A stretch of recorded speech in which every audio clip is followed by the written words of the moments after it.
सखी सहेली।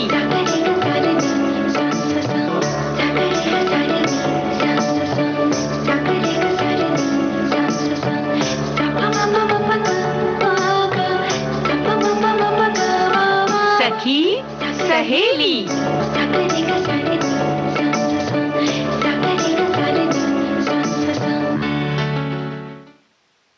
सभी सखियों सहेलियों को नेहा शर्मा का नमस्कार और रेणु चतुर्वेदी का भी नमस्कार। तो रेणु जी, जो हम रेणु जी हमारे साथ आप और हम दोनों मिलकर सखियों को करते हैं नमस्कार। और ठीक है, बार बार नमस्कार। और अब जाहिर है कि 3 बजा है और हमारी सखियां इंतजार कर रही हैं, तो इसका भी इंतजार कर रही होंगी कि नमस्कार मिले। और तो उन्होंने भी जवाब दे ही दिया है आप सखियों ने और हमारे सभी श्रोताओं ने। लेकिन उन्हें हम जवाब में आज क्या क्या दे रहे हैं? आज हम उन्हें जवाब में ये बताने वाले हैं कि किन चीजों को दूर से ही नमस्कार कर लेना चाहिए। हाँ जी, क्या बात है। क्योंकि बहुत सी ऐसी चीजें होती हैं जिनके आसपास होना या जिनका आसपास होना ठीक नहीं होता है, तो हम बताएंगे इसके लिए साथ ही कैसे कैसे। और साथ ही सखी विशेष में आज बात होगी निशानेबाजी करने वाली हमारी सखी हीना सिद्धू की। और आज करियर गाइडेंस की बात है, तो कैसे हम टेस्टर बन सकते हैं, यानी चीजें कैसे टेस्ट की जा सकती हैं और किन किन चीजों की टेस्टिंग होती है और किस तरह से होती है, इसके बारे में विस्तार से बात करेंगे। और कुछ चीजें जो होती हैं वो भावनात्मक बोझ क्या है, इस पर भी चर्चा करेंगे, यानी उनकी किस तरीके की परतें हैं जिनको कि हम लेकर और ओढ़ कर चलते हैं, है ना। और आज आप एक बहुत अच्छी बात खुशखबरी बताने वाली थी हमारी भटिंडा का आज स्थापना दिवस है, आकाशवाणी भटिंडा का स्थापना दिवस है। तो हम ढेर सारी शुभकामनाएं देते हैं भटिंडा के सभी श्रोताओं को और आकाशवाणी को भी, ताकि वो जुड़ पा रही है भटिंडा के सभी साथियों से। और जी, तो भाई जन्मदिन की मुबारकबाद तो भटिंडा केंद्र को देते हैं, उसके साथ साथ श्रोताओं को भी और हम सबको, क्योंकि हमारा ही एक शाखा है हमारी ही।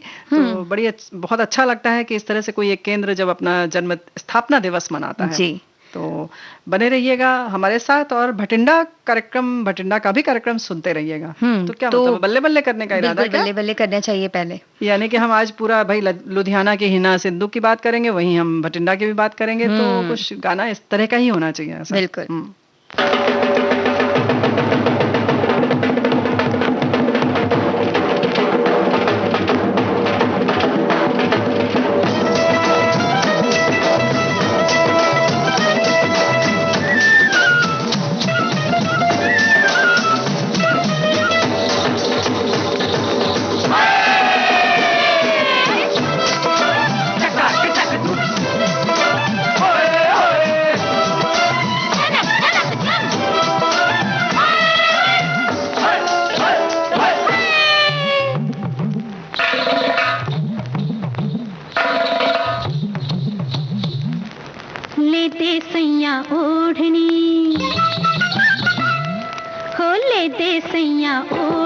पंजाबी तिलेदार ले दे सैया ओढ़नी, फिर दिखलाऊं मोरनी की चाल में दिलदार ले दे सैया ओढ़नी, पंजाबी तिलेदार ले दे सैया ओढ़नी।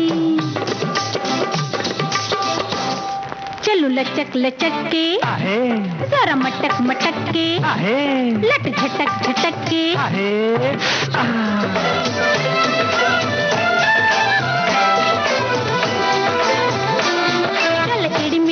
चल आगे टप्पा, चल कोड़ी फेरा, शेरा बल्ले शेरा मेरी जुगनी है और मेरी हिरनी है और मेरी मोरनी है। चाहे बिक जाए पगड़ी मेरी, चाहे बिक जाए हल, मैं क्या सोचती, चाहे बिक जाए पगड़ी मेरी, चाहे बिक जाए हल, ले दूंगा तू जो मांगे एक बार ठुमक के चल।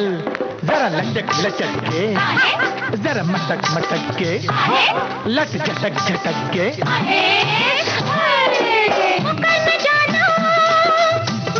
जाना तुझसे कुछ मांगा है पहली बार ले दे सैया ओढ़नी, पंजाबी तिलेदार ले दे सैया ओढ़नी।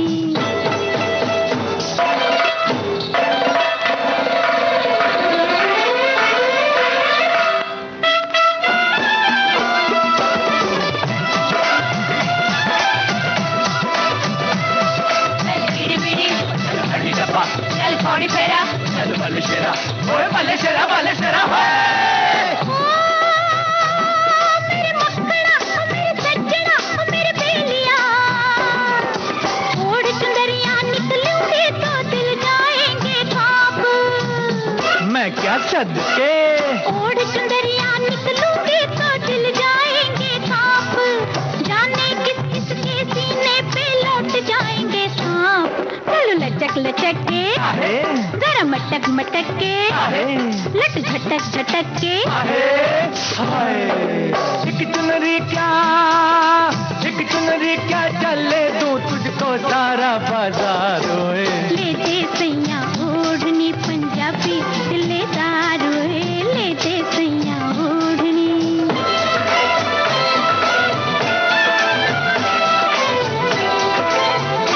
चल मेरी मेरी, चल आदि टप्पा, चल कौड़ी फेरा, चल बल्ले शेरा, ओए बल्ले शेरा बल्ले शेरा।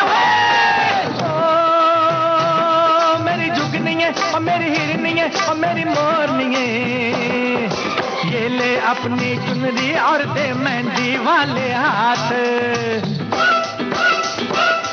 ये ले अपनी चुनरी और दे मेहंदी वाले हाथ। पकड़ा है जो हाथ निभाना जन्म जन्म का साथ। चलो लचक लचक के, जरा मटक मटक के, लट झटक झटक के। हो गई तेरी मैं जट्टी और तू मेरा सरदार ओए, ले दे सैया।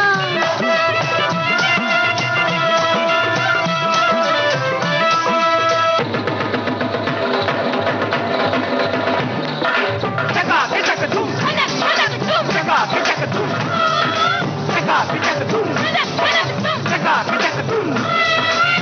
हाय हाय हाय हाय हाय हाय हाय हाय।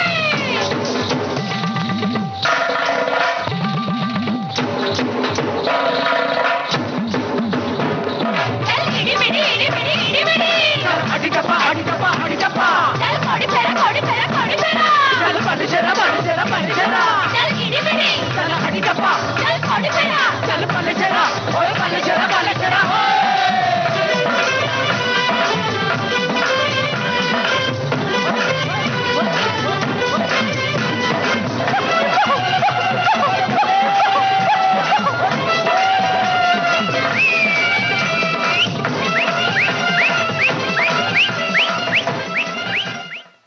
तो एकदम उत्सव का माहौल हो जाता है जब इस तरह के कोई गीत हम सुनते हैं तब। सुनते हैं या जब उत्सव होता है तो हम ऐसा गीत सुनते हैं और सुनाते हैं अपने दोस्तों को, है ना। और भाई उत्सव की तो बात वहां पर भी होती है जिस घर में इस तरह की बिटिया जन्म लेती है, जिसकी हम बात करने जा रहे हैं, यानी हीना सिद्धू की, है ना। और वो है निशाने की पक्की, क्योंकि वो ऐसी पहली भारतीय हैं जिन्होंने अंतर्राष्ट्रीय निशानेबाजी खेल संघ यानी कि ISSF द्वारा आयोजित विश्व कप के फाइनल में स्वर्ण पदक अपने नाम किया। और पहली ऐसी भारतीय बन गई जिन्हें अंतर्राष्ट्रीय निशानेबाजी खेल संघ द्वारा पिस्टल शूटिंग में पूरे विश्व में प्रथम स्थान दिया गया। यानी कि 2014 में ऐसा समय था जब पूरे विश्व में पिस्टल शूटिंग करने वाले खिलाड़ियों में ये इनकी रैंकिंग जिसको आमतौर पे कहते हैं नंबर 1 थी ये, और शीर्ष स्थान इन्होंने प्राप्त किया। तो वाकई बड़े गर्व की बात है ना? और हिना सिद्धू का निशानेबाजी में जाना वैसे कोई आश्चर्य की बात नहीं है, क्योंकि उनके पिता भी एक राष्ट्रीय स्तर के निशानेबाज रह चुके हैं, जिनका नाम राजवीर सिद्धू ना जी, और उनके भाई भी निशानेबाजी में रह चुके हैं। साथ ही उनके जो चाचा हैं वो निशानेबाजी में प्रयुक्त होने वाले उपकरणों जैसे कि गन, पिस्टल आदि को बेचने का काम करते हैं। तो ऐसे में हिना का इस करियर की ओर मुड़ना कोई मुश्किल कदम तो था नहीं, लेकिन लेकिन नेहा फिर भी अपने लक्ष्य पर निशाना तो खुद ही लगाना होता है ना। उसी तरह एक निशानेबाज बनने के लिए तैयारी भी खुद ही करनी पड़ती है। ऐसा नहीं कि आपके चाचा की दुकान है और पिताजी भी खेलते हैं, भाई भी खेलते हैं, तो आप भी अच्छे निशानेबाज बन जाए, नहीं। उसके लिए जो भी परिश्रम होता है, जो अभ्यास होता है, उसके लिए आप में लगन की जरूरत होती है। और इसी पर चल पड़ी हीना सिद्धू, है ना। 29 अगस्त 1989 को उनका जन्म हुआ था लुधियाना में, और पूरे विश्व में निशानेबाजों में शीर्षस्थ स्थान पाने की जो उनकी यात्रा थी उसके लिए उन्होंने काफी मेहनत की। दृढ़ निश्चय और लगन का वो परिणाम है।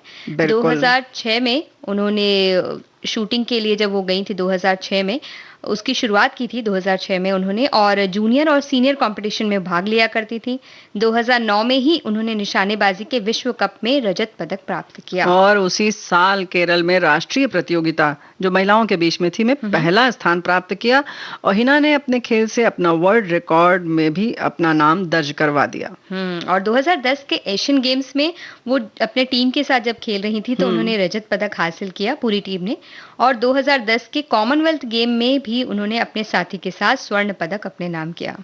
क्या बात है। और जैसा कि हम अक्सर कहते हैं ना कि अगर मेडल और अवार्ड की बात करने बैठे तो पूरा कार्यक्रम निकल जाएगा कि इतने सालों की मेहनत है, इतने सारे मेडल से कितने गिने जाएं और कितने छोड़े जाएं। जी हाँ, हिना एक मतलब ऐसा नहीं है कि उन्होंने सिर्फ निशानेबाजी करती हैं, वो हमारे दांतों पर भी निशाना लगाती हैं। तो यानी कि वो डेंटिस्ट भी हैं, दंत चिकित्सक हैं, ये बहुत बड़ी बात है। तो इनके लेकिन निशानेबाजी का इनके जीवन में बिल्कुल अलग ही महत्व है। क्योंकि बचपन से ये साथ जुड़ा था। बाद में इसी के कारण उन्हें उनके पति से उनकी मुलाकात हुई, क्योंकि वो साथ में ही निशानेबाजी की प्रैक्टिस किया करते थे। और बाद में उनके पति जब वो देखे कि हिना खेल में उनसे ज्यादा अच्छी हैं, तो वो उनके कोचिंग में अपना समय लगाने लगे, और ऐसा कई सालों से होता रहा और अब भी हो रहा है। और हिना देश का नाम रोशन कर रही हैं और आगे भी इसी तरह से अपने खेल के दम पर एक नया मुकाम हासिल करेंगे, ऐसा हम कह सकते हैं, क्योंकि सिर्फ 31 साल की हैं वो भी। जाहिर है कि अभी जैसे हम लोगों ने बात की कि 29 अगस्त 1989 को जन्मी है, तो बहुत अभी उम्र है, बहुत आगे तक जाएंगी। फिलहाल जो भी उन्हें हासिल हुआ है वो सब देश को हासिल हुआ है। हम सब बड़े खुश हैं इस बात से कि ऐसी ऐसी बालिकाएं हैं हमारे पास जो अपनी निशानेबाजी के लिए जानी जाती हैं, कुछ कुश्ती के लिए जानी जाती हैं, सब अलग अलग क्षेत्र में हैं। और जो भी चाहें, लेकिन चाहिए वही कि माहौल देना हमारी आपकी जिम्मेदारी है। बिल्कुल। और एक बार अगर सपोर्ट मिलता है घर से, आपको ये पूरा विश्वास मिलता है कि आप जाइए आगे, हम आपके साथ हैं, तो उसके बाद भी मेहनत करने से तो वो चूकती नहीं है। तो बस हम भी नहीं चूकते हैं गाना सुनाने से।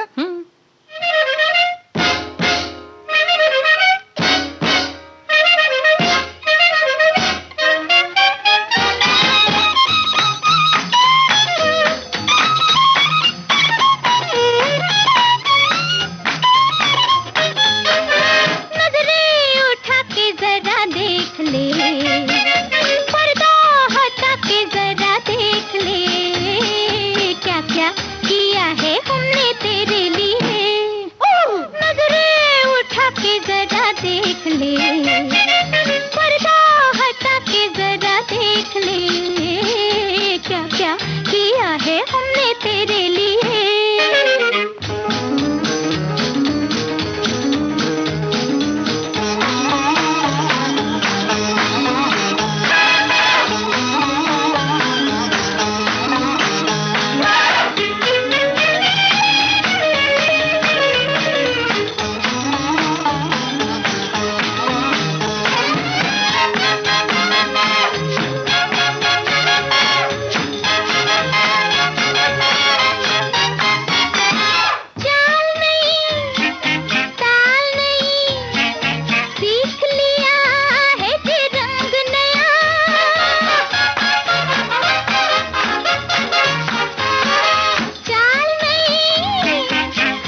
जरा देख ले, पर्दा हटा के जरा देख ले, क्या क्या किया है हमने तेरे लिए।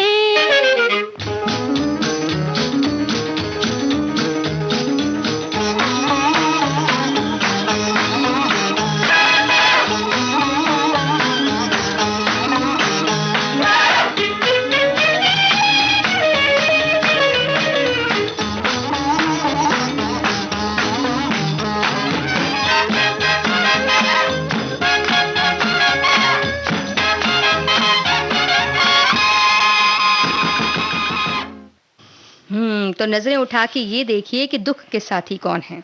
ऐसा वैसे लेकिन कहते तो हैं कि मतलब जो दुख में आपका साथ दे वही बड़ा अच्छा है, क्या मतलब है इसका? जी देखिए, सुख दुख की बातें होती है कई बार, कैसे कैसे साथी होते हैं हमारे, अलग अलग तरीके के होते हैं।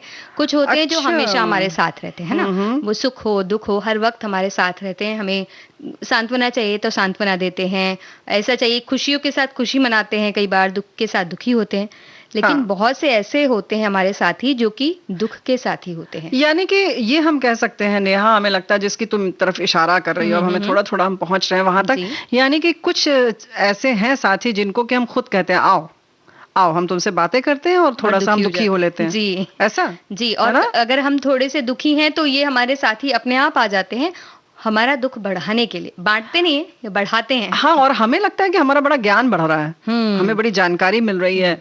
जैसे कि आजकल के लिए खास तौर से ये जो साथी हैं वो कुछ ज्यादा साथ दे रहे हैं हमारा, और हमें लग रहा है कि ये सचमुच बड़े अच्छे साथी हैं। तो जैसे कि हम तुम्हारे हाथ को देखकर समझ रहे हैं तुमने अखबार ले रखा है, यानी कि ये जो अखबार है या इलेक्ट्रॉनिक मीडिया है या प्रिंट मीडिया है, जो हम छपी हुई चीजें हैं, जो भी मैगजीन में देख रहे हैं, वो नकारात्मक प्रभाव हमारे ऊपर जैसे मतलब हमें दुखी कर रहे हैं आजकल। और अगर एक छोटी सी भी घटना कहीं अगर खुशी की होती है तो उसके बारे में तो बिल्कुल बताया नहीं जाता है। बड़ी कोई बात भी होती खुशी की तो भी नहीं बताई जाती है, बस जो गड़बड़ हो रही है, देखिए ये हो गया, देखिए परेशानी हो गई है, यहाँ ये चीजें नहीं मिल रही है, यहाँ वो चीजें नहीं मिलती, देखिए। और जो सोशल मीडिया पे कई बार आ जाता है कि भाई देखो ये सामान खत्म हो जाएगा, खत्म होने वाला है जी, नमक खत्म होने वाला, 10 पैकेट रख लो जी। तो इस तरह से जो नहीं हो रहा है उनकी बातें बता मतलब जो दुख नहीं है आपके जीवन में अभी फिलहाल, उन दुखों के बारे में आपको बताती है कि भाई ये दुख होने वाले हैं और तुम अब उसके लिए पहले से दुखी हो जाओ। पहले तो घबराओ, फिर उसके बाद परेशान हो, उसके लिए कुछ आप श्रम करो, प्रयास करो, दौड़ो धूपो, और फिर उसके बाद भी दहशत में रहो कि पता नहीं क्या होगा। तो ये चीजें हैं, जैसे कि सोशल मीडिया की बात हुई, या अगर आजकल हम बात कर रहे हैं, हमें जिस तरह से संदेश मिल रहे हैं, या हम अखबार पढ़ रहे हैं या टेलीविजन पर कुछ समाचार देख रहे हैं, ये जो साथी हैं वो कहीं ना कहीं हमारे दुख के लिए कारक हैं। और कई बार हमें भी एक तरह से हम कह सकते हैं बहुत से ऐसे लोग होते हैं जिन्हें इस चीज का शौक भी होता है कि क्या क्या परेशानियां आ सकती हैं दुनिया में। ये हमें पता होना चाहिए पहले से कि अच्छा हम गिर भी तो सकते हैं।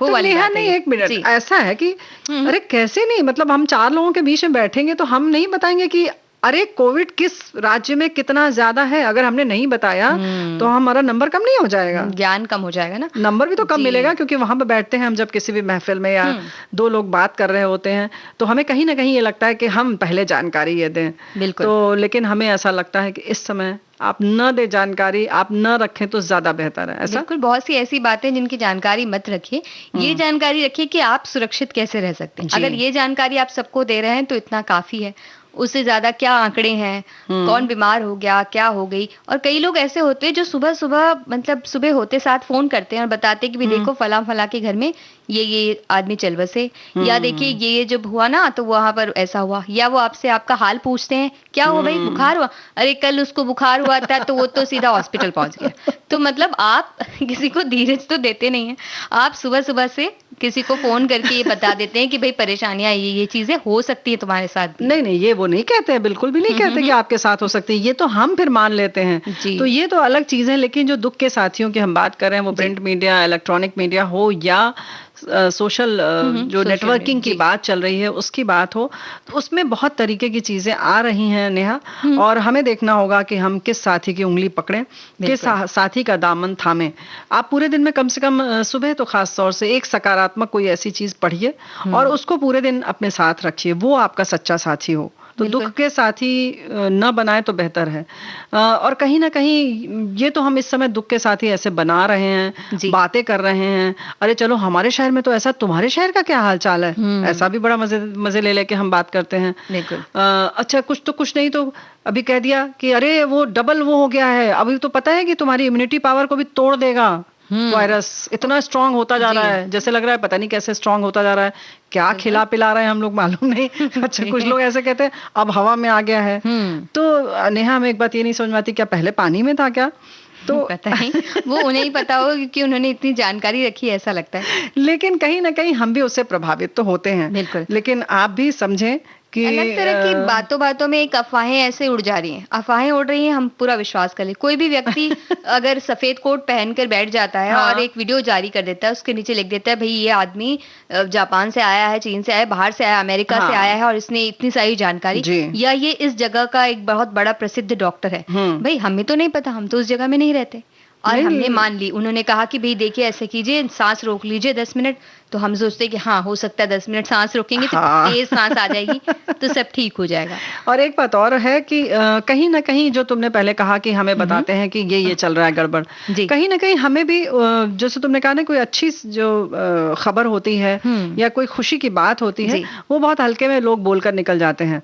वहीं हम ये भी कहना चाहते हैं कि बोलकर केवल निकल नहीं जाते, हम भी उस पर उतना ध्यान नहीं देते हैं जितना कि हम नकारात्मक पहलुओं पर ज्यादा ध्यान देते हैं और उनको ज्यादा हम देर तक याद रखते हैं। कोई कहीं ना कहीं वैसे भी देखो ना, किसी के घर में कहा कि अरे उनके यहाँ शादी, अच्छा ठीक है, जरा सा कह दो कि अरे फला का ना पता है वो वहां गिर गया था, अब देखिए उसके बाद पूछेंगे कैसे गिरा, फिर क्या हुआ।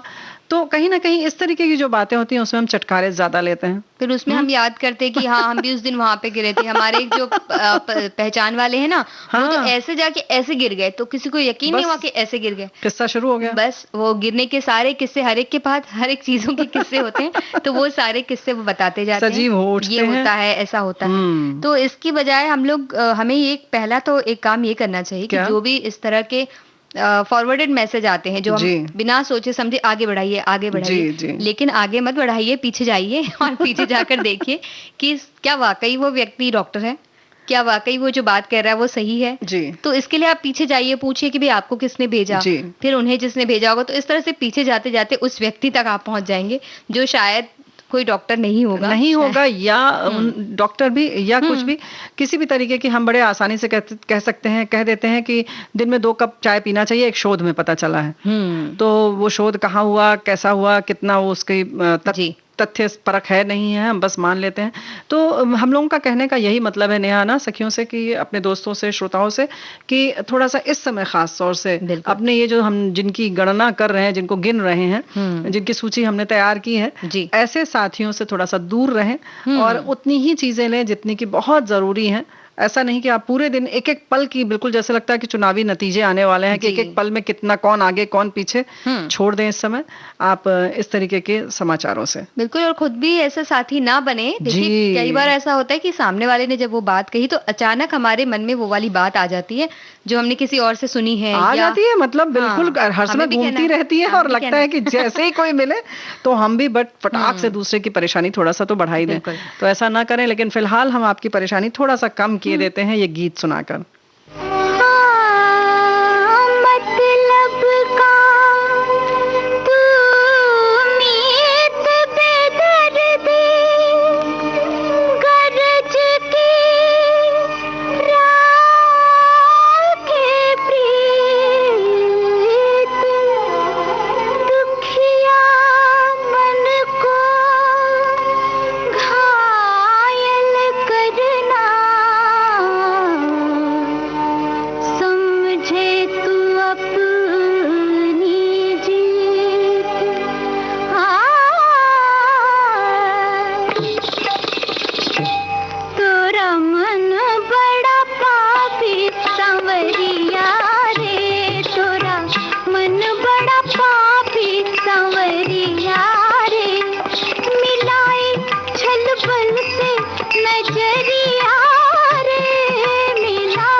मगर बहार नहीं, तुझे कसम है नहीं मुस्कुरा के देख हमें, तेरी नजर का भी जालिम कुछ एतबार नहीं।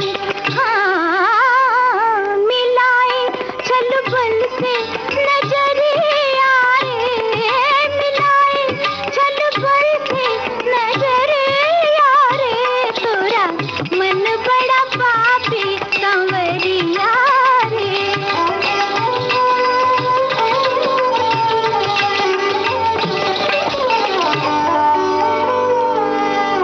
सितमगरों की इनायत से बेरुखी अच्छी, जो तेरे साथ न गुजरे वो जिंदगी अच्छी। गर्ज का यार है मतलब का तू है दीवाना, न तेरी दोस्ती अच्छी न दुश्मनी अच्छी। हाँ मिलाए चल बल से नजरिया रे, तोरा मन बड़ा पापी संवरिया रे।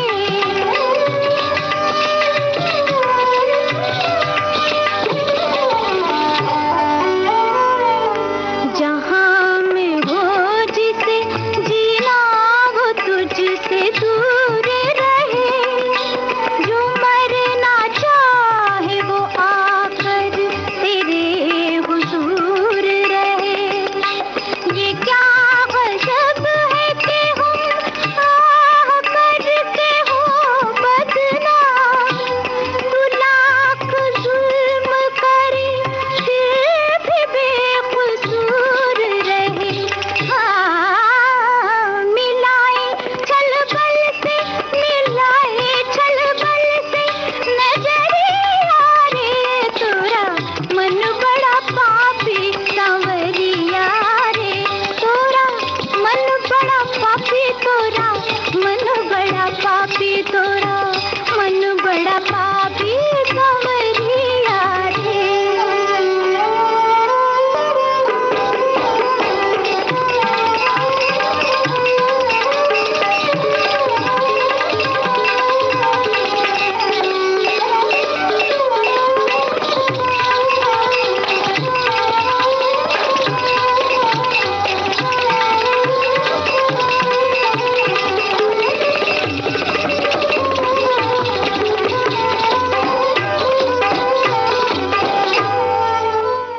वाह वाह वाह, क्या बात है।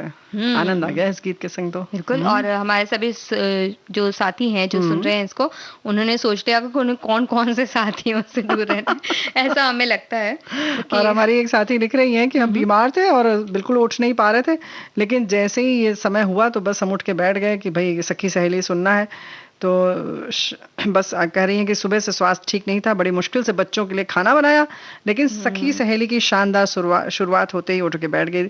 बहुत बहुत धन्यवाद आपको भी। इन्होंने वैसे तो धन्यवाद लिखा है, लेकिन भाई धन्यवाद आपका जी कि थोड़ी सी आपकी तबीयत ढीली ढाली थी, तो बस अच्छे अच्छे गाने सुनिए और बातें सुनिए। जैसे कि हम अक्सर कहते हैं, हम अपनी सखी को ये कहना चाहेंगे भाई अगर तबीयत थोड़ी भी आपकी गड़बड़ लगती है तो उसको इस तरह से हल्के में ना लें, क्योंकि सखियां कई बार ऐसा करती हैं कि वो ध्यान ही नहीं देती। सखियां ही करती हैं, बहुत ज्यादा करती हैं, तो कृपया ना करें। आजकल खास तौर से अगर जरा भी बुखार या कुछ वैसा लग रहा है तो अपना ध्यान रखें। हो सके तो अगर आपको लगता है तो चिकित्सक को भी दिखा लें, और घरेलू उपचार तो करें, लेकिन सिर्फ उसके सहारे ना रहें, ये खास तौर से करें। क्योंकि ये इस समय जो है ना ट्रायल एंड एरर, यानी केवल टेस्ट करके और उसमें गलतियों की संभावना का समय नहीं है। तो इसी तरह की कुछ बात हम करियर गाइडेंस में आज बताने अच्छा, हाँ, टेस्ट करने की ना, जी, टेस्ट करने की, जिसमें टेस्ट करके आप क्या क्या चीजों के बारे में बता सकते हैं और ये काम किस तरह का है जिसमें आपकी कमाई भी हो सकती है। अच्छा, तो आमतौर पे हम बाजार में कोई चीज अगर इस्तेमाल करते हैं तो हम एक दूसरे को बताते हैं ना कि भाई ये अच्छी नहीं है, इसमें इतने हाँ, पैसे मत लगाओ, या ये बड़ी अच्छी ये चीज ले लो आप। जी तो इस तरह का काम तो हम हमेशा करते रहते हैं, लेकिन इस काम से अगर आपको पैसे मिल जाएं जी तो क्या तो बात क्या है। बढ़िया, अच्छा हो जाए। ऐसे आम के आम गुठलियों के दाम जैसा ये काम है।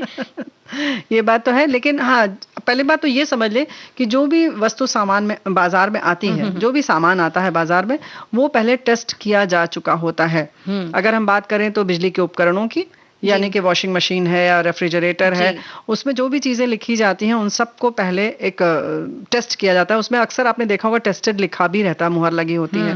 वो इसीलिए होती है कि उसको पहले पूरी तरह से जो भी चीजें होती हैं, या जैसे कार की अगर हम बात करें, उसकी रफ्तार की बात करें, तो उन सब चीजों को पूरा एक मशीन से नाप तौल कर टेस्ट करके तब उतारा जाता है ये तो बाजार बड़ी में। से बड़ी चीजें हैं, और छोटी से छोटी चीजें भी, जैसे ब्यूटी प्रोडक्ट्स कुछ होते हैं, जैसे आपके लिपस्टिक होती है, नेल पॉलिश भी जो होती है, वो सारी चीजों का अगर नया शेड लाया जा रहा है मान लीजिए, तो उसको भी टेस्ट कराया जाता है। तो ये टेस्टर का काम ये होता है कि बेसिकली सोचिए कि जो ग्राहक है, उसके पास कोई चीज आने से पहले जो टेस्टर है उसके पास वो चीजें आती हैं, उनको दिया जाता है और कहा जाता है कि भाई आप इसका उपयोग करके देखिए, और इसकी जो भी कमियां हैं या जो भी इसमें अच्छी बातें हैं, वो सारी बातें आप हमें नोट करके दीजिए जी।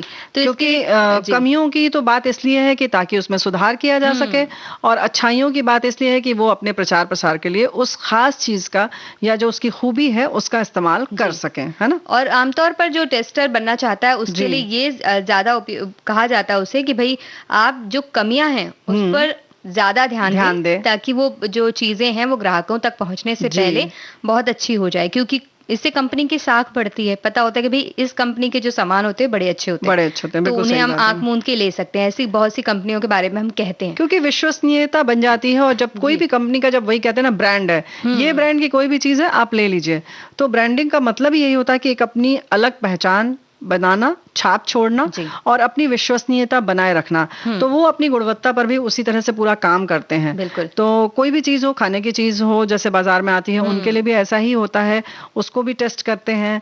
हम लोगों ने वैसे टी टेस्टर तो सुना है, लेकिन और वस्तुओं के लिए भी टेस्टर होते हैं, ये बड़ी बात है। और इसके लिए आप, इस काम के लिए सबसे पहले तो कुछ फॉर्म भी आते हैं, ऑनलाइन फॉर्म भरा जा सकता है, अलग अलग कंपनियों की तरफ से भी आते हैं और यूं भी आते हैं। और बड़े बड़े संस्थान इसके लिए व्यू मांगते हैं आपसे, अपने सामान का प्रीव्यू कह सकते हैं, कि किसी और के इस्तेमाल करने से पहले आप उसका इस्तेमाल करें और बताएं, मूल्यांकन करें इसका कि कैसा है, क्या है। जी। तो इसके लिए हर इंडस्ट्री में स्थान होता है, वहां आप जाकर जब शामिल हो जाते हैं, सर्वे टीम का भी हिस्सा हो सकते हैं आप इसमें। आप अलग अलग चीजें इसमें मिलती है, तो कई बार तो हमें सिर्फ वाउचर, गिफ्ट वाउचर मिल जाते हैं कि आपने इस चीज के बारे में जो अपने व्यू बताए हमें, अपने जो विचार दिए हमें, अपने अनुभव बताया आपने, वो हमें ऐसे लगे तो हम आपको ये दे रहे हैं उपहार स्वरूप। जी, वो वाउचर दिया जाता है, या कभी कभी कुछ गिफ्ट भेजी जाती है उनकी तरफ से, उनके ही जो प्रोडक्ट्स होते हैं वो भेज देते हैं, या कई बार पैसे भी भेजे जाते हैं। कई बार यानी आप अगर इसको प्रोफेशनल तरीके से इसमें जाते हैं, टेस्टर की जॉब करना चाहते हैं, तो आपको पैसे भी इसमें अच्छे खासे मिलते हैं। इसके जाहिर है कि आप टेस्ट करते हैं, और आपको जैसे कि बहुत सारी चीजें होती हैं, आप जैसे फिल्में देख के क्रिटिक बनते हो आप, वैसे ही इसमें भी है। तो इसमें बाकायदा आपको उस चीज को प्रयोग में लाना होता है, आपको इतना संवेदनशील होना पड़ता है कि आप पहले समझ सकें, आप के पास उसके बारे में एनालिसिस करने की एक समझ होनी चाहिए।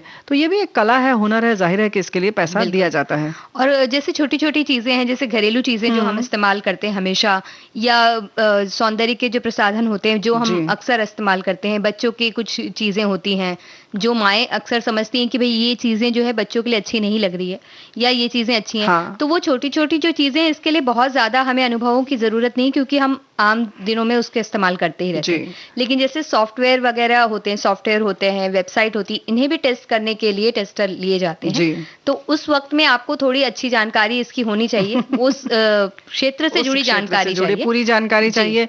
वैसे ही बच्चों के खिलौनों पे भी जो होता है वो पूरा प्रयोग किया जाता है, तब जाकर बाजार में आते हैं और फिर भी टेस्ट किया जाता है। ऐसी बहुत सारी चीजें हैं।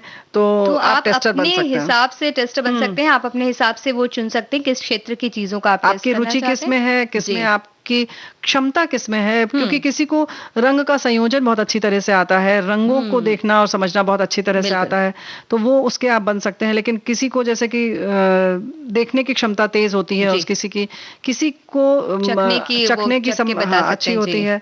तो ये सारी चीजें निर्भर करती हैं कि आप किस दिशा में आप जा सकते हैं और किस क्षेत्र में आप जा सकते हैं। तो इस तरह से आप एक अच्छे कामयाब टेस्टर बनिए। घर बैठकर आप काम कीजिए। इसमें आपका सबसे अच्छी इसकी काम की खासियत हम ये कह सकते हैं कि इसमें आपको पहले तो एक सामान दिए जाते हैं जिनका आप इस्तेमाल कीजिए और उसके बाद आप अपने व्यूज लिखकर उसमें भेजते हैं। आमतौर पे फॉर्म होता है, एक ऑनलाइन फॉर्म भी होता है कई बार, तो वो भर के भेजिए। चीज तो आपके पास मिल गई और व्यू लिखने के आपको पैसे भी मिलेंगे। तो भाई जैसे इसीलिए शुरू में नेहा ने कहा था, आम के आम गुठलियों के दाम, यानी कि पैसे भी मिलेंगे, प्रोडक्ट भी मिलेगा, जो भी वस्तु होगी उसको इस्तेमाल करने के लिए भी आपको दिया जाएगा। तो फिलहाल हमारे पास जो चीज है वो हम दे देते हैं आपको।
समा ये खुशी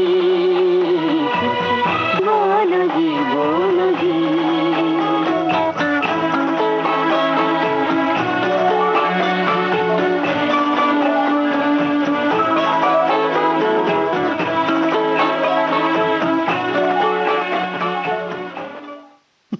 तो बोलो जी ऐसा जब हम अपने साथियों से बोलते हैं ना कि आप भी बताइए अपने बारे में कुछ। कहाँ कहना पड़ता है, वो तो खुद ही बताते रहते हैं। ये भी सही बात है, पर बोल के ऐसा वो होता है ना कि एक बात बता दी जाए, बोल दी जाए। कहीं से तो लड़ी निकले, कहीं से तो कोई सूत्र मिल जाए हमारे बातचीत एक के लिए। साथी लिख के भेज रहे हैं कि आज बहुत सारे विषयों पर चर्चा होनी है और साथ में सिचुएशन आधारित सुमधुर गीत, इसलिए ये कार्यक्रम बहुत ही दिलचस्प और रोचक लगता है। आज भावनाओं का बोझ, इस पर भी चर्चा होनी है। भावना ये मन से जुड़ी हुई प्रतिक्रिया है, जैसे किसी प्रसंग से खुश होते हैं या दुखी होते हैं, क्रोधित या भयभीत होते हैं, और जब तक हम भावना प्रकट नहीं करते तब तक उसका बोझ बनकर मन में रहती है, या तब तक वो बोझ बनकर हमारे मन में जी रहती है। बिल्कुल। भावनाओं को अगर दबा कर रखो तो उसका मन पर प्रतिकूल असर होता है और ये हमारे स्वास्थ्य के लिए हानिकारक होता है। इसलिए भावनाओं को व्यक्त करो, चाहे वो खुशी की हो या दुख की या क्रोध की या भय की भावना व्यक्त करने से ही मन हल्का होता है, अच्छा महसूस करते हैं। इसलिए कहते हैं भावना से कर्तव्य श्रेष्ठ है। क्या बात है, ये बात बिल्कुल सही है और इस पर हम जरूर चर्चा इसीलिए करने जा रहे हैं कि हमारी भावनाएं, मतलब किस तरह से हम भावनाओं से प्रभावित होते हैं और किस तरीके की परतें हैं। 2-3 परत है इसमें जिस पर हम चर्चा करेंगे, लेकिन वही हमारे साथी लिखकर भेज रहे हैं कि भावनाओं की लहर में मनुष्य का स्वास्थ्य का एक बहुत बड़ा हाथ है।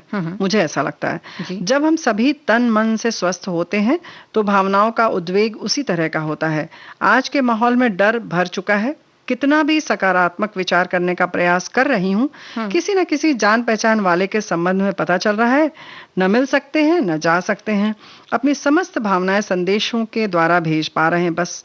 और ये डर की जो बात है हम लोगों को बहुत आहत कर रही है। क्या करें, पुनः पहले वाला समय आ जाए, ऐसा लग रहा है कि बस किसी तरह आ जाए। और विविध भारती हम सभी का बहुत बड़ा सहारा है। बहुत बहुत धन्यवाद।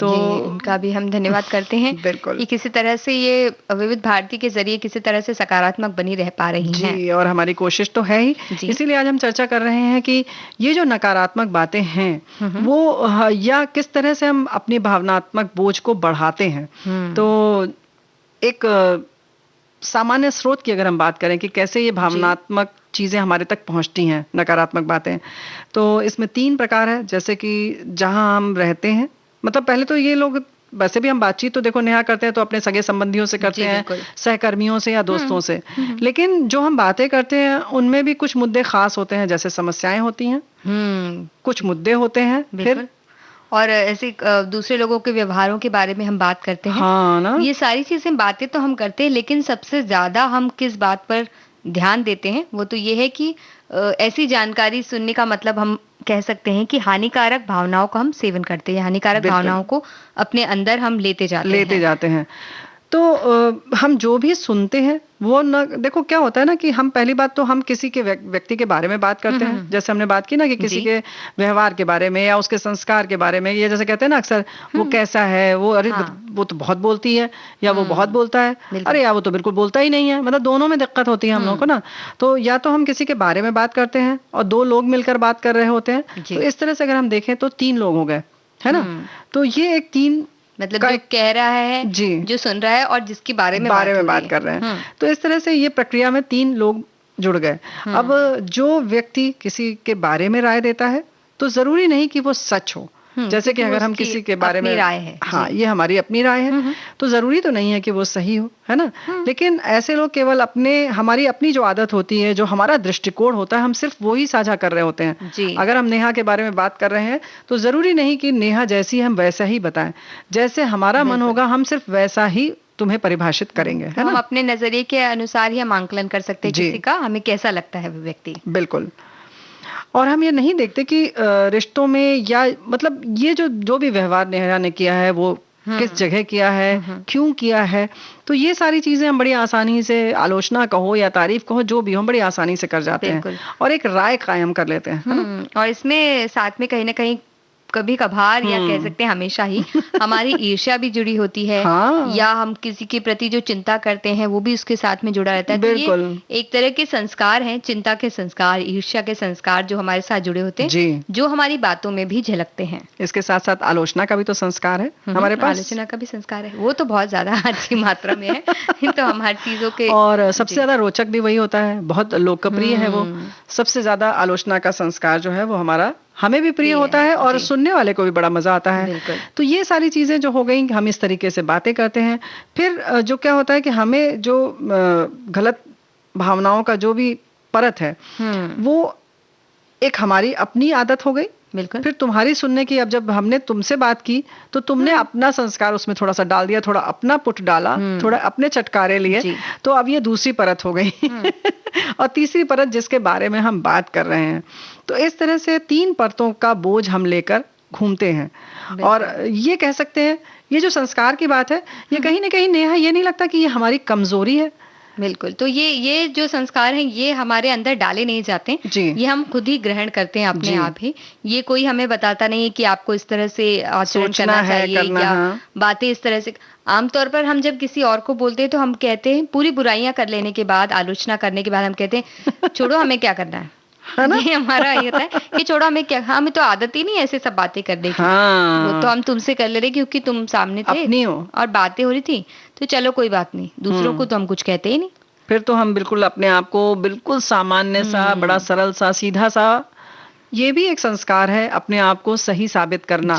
तो कुछ इस तरीके की चीजें होती हैं। ये तो हमारी बात हो गई, लेकिन अगर जिससे बात कर रहे हैं वो, उसकी भी तो अपनी कुछ चीजें होंगी ना, तो वो कुछ लेकर चलता है। तो ये आप पहले समझिए कि हम जो खुद अपने संस्कारों के संग, फिर जिससे बात कर रहे हैं उसके, और जो तीसरे व्यक्ति की बात कर रहे हैं उन सब का लेकर एक साथ इकट्ठा हो जाता है। और फिर हम सबसे घिर जाते हैं, और फिर वो जो अभी डर और इन सब चीजों की बात हो रही है ना कहीं वो हमें प्रभावित करने लगता है। तो कह सकते हैं कि अलग अलग तरह की भावनाओं में से हम चुन चुन कर नकारात्मक जो विचार होते हैं, आलोचनाएं या किसी की चुगली करना या किसी के बारे में चिंता भी अगर हम कर रहे हैं, तो जो जैसे हमने कहा ना कि कोई चीजें नहीं आई, दुख के साथियों की जो बातें हो रही थी कि कोई चीजें जो नहीं आई उनकी चिंता कर लेना कि नहीं ऐसा अगर हमारे साथ भी हो गया तो ये भी हुआ तो वो भी हुआ, तो ये सोच सोच कर हम अपनी जो, अब कह सकते हैं कि हमारे शरीर में जो मजबूती होनी चाहिए या हमारे मन में जो मजबूती होनी चाहिए, उसके साथ हम एक तरह से गलत व्यवहार, अन्याय कर रहे हैं। यानी कि जो रही सही हमारी मजबूती है, हम उसको भी खो दे रहे हैं। और ये जो बातें हम लोग कहना चाह रहे हैं कि भावनात्मक बोझ है जिसके तले आप न दबें।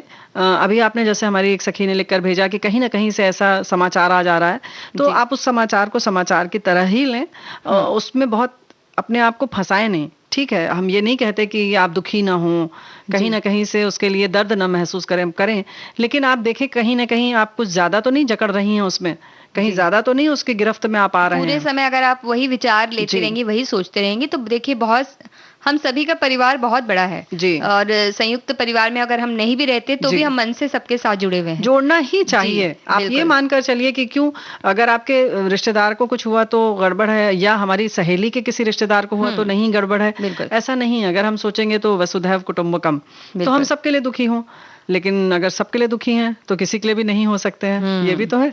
तो ये एक चीज है कि आप अपने मन में ये सोचिए कि किस तरह से आप सकारात्मक बने रह सकते हैं, जो अभी भी सुरक्षित हैं जो लोग, उनको कैसे आप और सुरक्षित रख सकते हैं, किस तरह से खुद को सुरक्षित रख सकते हैं अभी। अच्छा, इस पर एक बड़ी छोटी सी कथा बड़ी अच्छी सी याद आ रही है।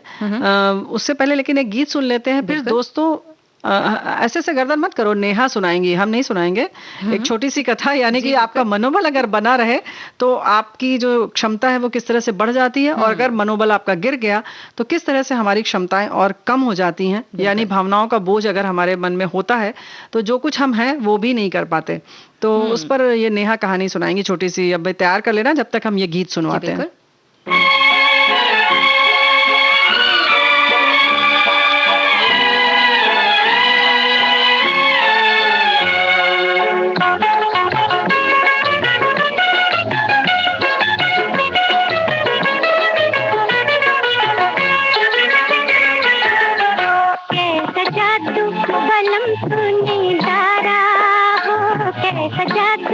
बलम तूने डारा, खो गया नन्हा सा दिल हमारा, कैसा जादू बलम तूने जारा, हो गया नन्हा सा दिल हमारा, कैसा जादू।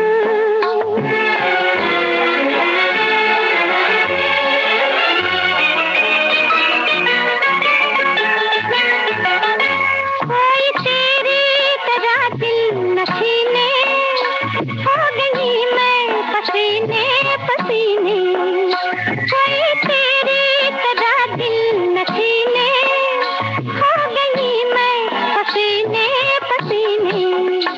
तौबा तौबा तौबा तौबा तौबा तौबा, नजर का इशारा, हो गया नन्हा सा दिल हमारा, कैसा जादू बलम तूने जारा, हो गया नन्हा सा दिल हमारा, कैसा जादू।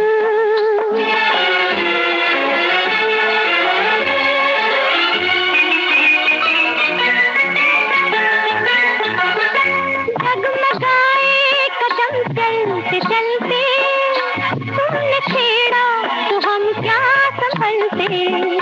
डगमगाए कदम चलते चलते, तुमने छेड़ा तो हम क्या संभलते। लो चले लो चले लो चले, नाम लेकर तुम्हारा, हो गया नन्हा सा दिल हमारा, कैसा जादू बलम तूने जारा, हो गया नन्हा सा दिल हमारा, कैसा जादू।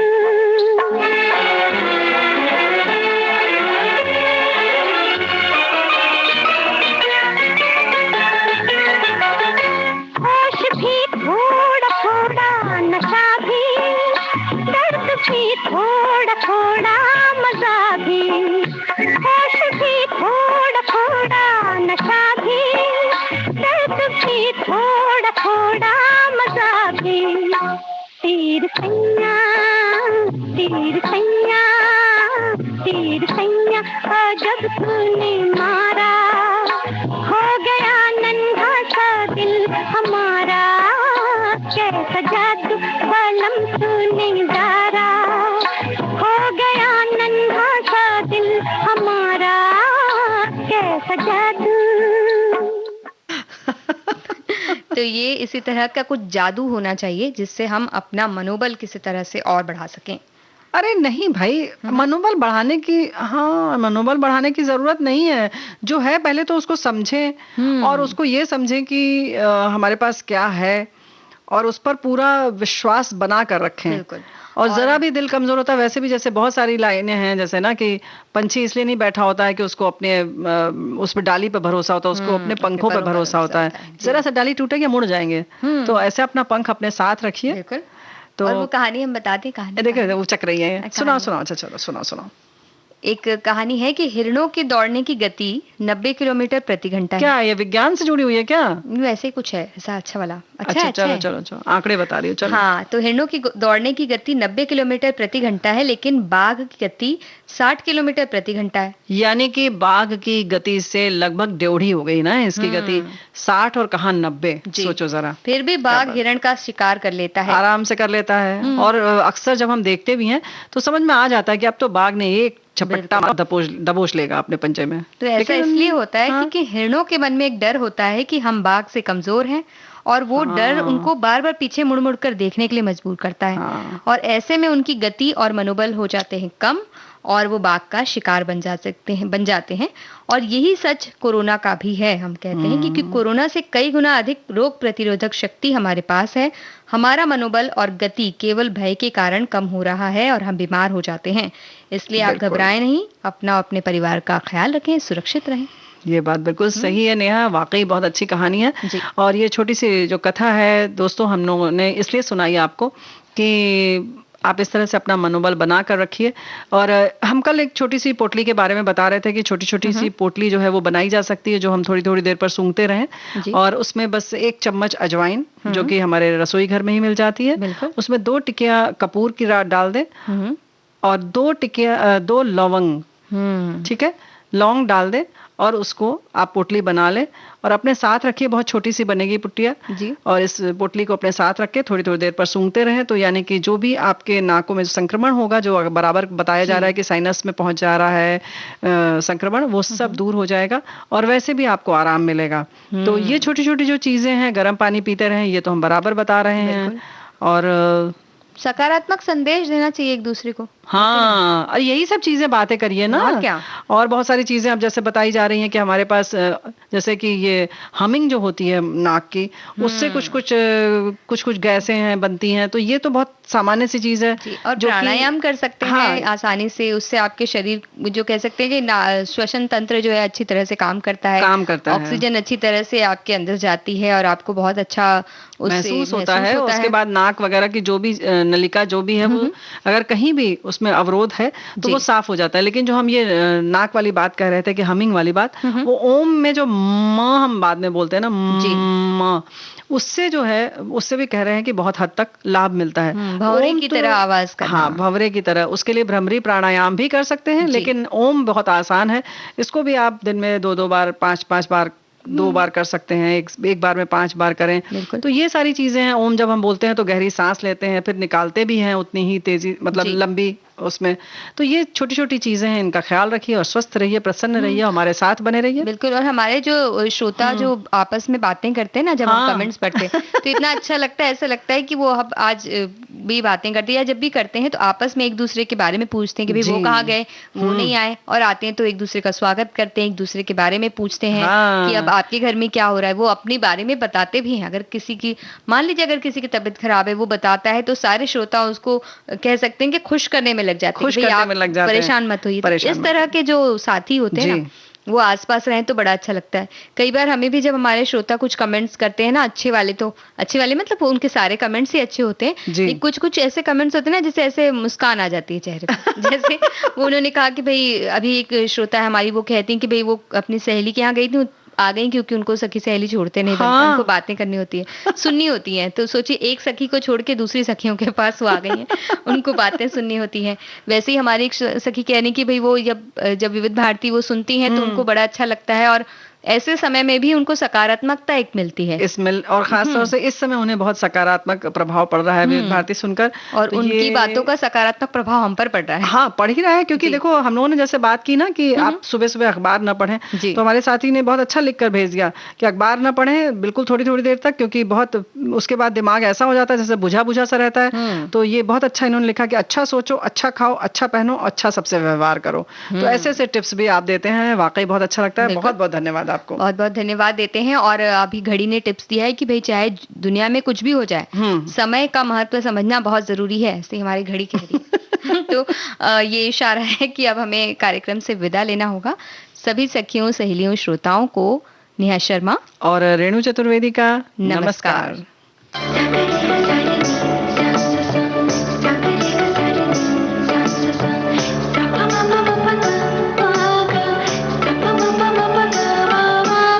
सखी सहेली।